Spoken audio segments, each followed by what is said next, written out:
ओम नमः शिवाय।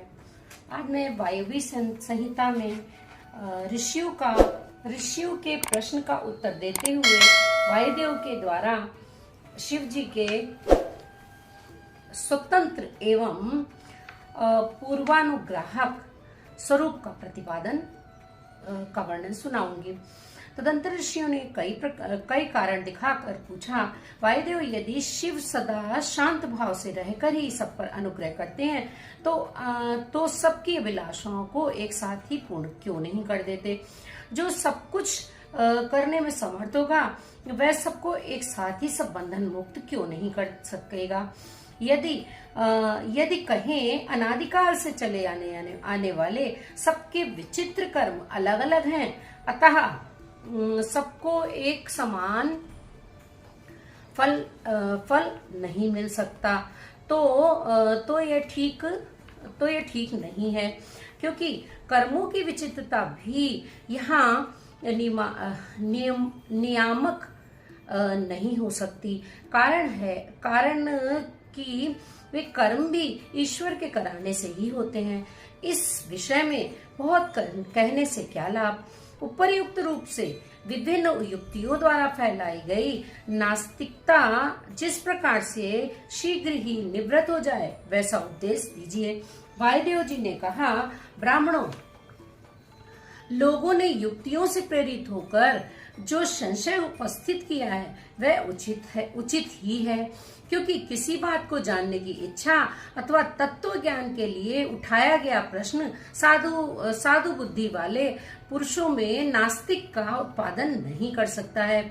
मैं इस विषय में ऐसा प्रमाण प्रस्तुत करूंगा जो सत्पुरुषों के मोह को दूर करने वाला है। असत्पुरुषों का तो अन्यथा भाव होता है, इसमें प्रभु शिव की कृपा का अभाव ही कारण है।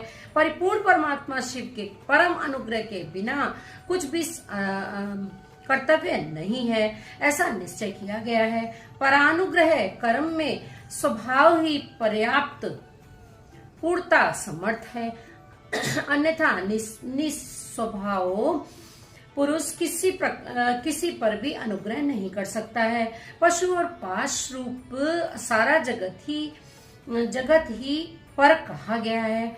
वह अनुग्रह का पात्र है। पर को अनुग्रहित करने के लिए पति की आज्ञा का समन्वय आवश्यक है।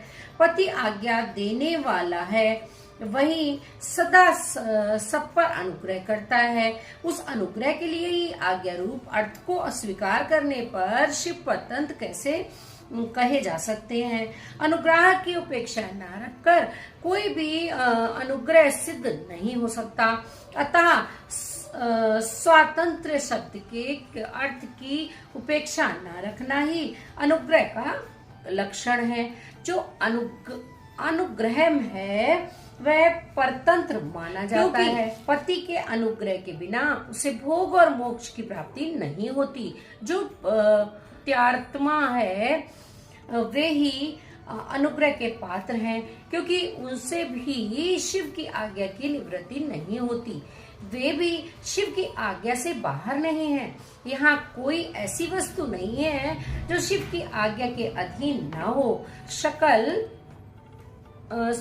सगुण या साकार होने पर भी जिसके द्वारा हमें निष्फल निर्गुण या निराकार शिव की प्राप्ति होती है, उस मूर्ति या लिंग के रूप में साक्षात शिव ही विराज रहे हैं।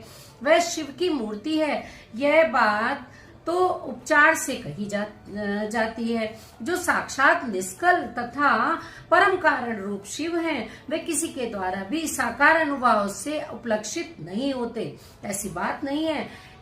यहाँ प्रमाणगम्य होना उनके स्वभाव का उत्पादक नहीं है। प्रमाण अथवा प्रतीक मात्र से अपेक्षा बुद्धि का उदय नहीं होता। वे परम तत्व के उपलक्षण मात्र हैं। सिवा उनका और कोई भी अभिप्राय नहीं है। कोई न कोई मूर्ति ही आत्मा का साक्षात उपलक्षण होती है। शिव की मूर्ति है, इस कथन का अभिप्राय यह है कि उस मूर्ति के रूप में परम शिव विराजमान है। मूर्ति उनका उपलक्षण है। जैसे काष्ठ आदि आलंबन का आश्रय लिए बिना केवल अग्नि कहीं उपलब्ध नहीं होती, उसी प्रकार शिव भी मूर्त्यात्मा में आरूढ़ हुए बिना उपलब्ध नहीं होते। यही वस्तु स्थिति है। जैसे किसी से यह कहने पर कि तुम आग ले आओ, उसके द्वारा जलती हुई लकड़ी आदि के सिवा साक्षात अग्नि नहीं लाई जा सकती, उसी प्रकार शिव का पूजन भी मूर्ति रूप में ही हो सकता है, अन्यथा नहीं। इसीलिए पूजा आदि में मूर्ति आत्मा की परिकल्पना होती है, क्योंकि मूर्त्यात्मा के प्रति जो कुछ किया जाता है वह साक्षात शिव के प्रति किया गया ही माना गया है। लिंग आदि में विशेषता अर्चा विग्रह में जो पूजन कृत्य होता है वह भगवान शिव का ही पूजन है। उन मूर्तियों के रूप में शिव की भावना करके हम लोग शिव की ही उपासना जैसे करते हैं। परमेष्ठी शिव मूर्त्यात्मा पर अनुग्रह करते हैं, उसी प्रकार मूर्त्यात्मा में स्थित शिव हम पशुओं पर अनुग्रह करते हैं। परमेष्ठी शिव ने लोगों पर अनुग्रह करने के लिए ही सदाशिव आदि संपूर्ण मूर्त्यात्मा को अधिष्ठित अपनी आज्ञा में रखकर अनुग्रहित किया है। भगवान शिव सब पर अनुग्रह ही करते हैं, किसी का विग्रह नहीं करते, क्योंकि किसी का निग्रह नहीं करते, क्योंकि निग्रह करने वाले लोगों में जो दोष होते हैं वे शिव में असंभव है।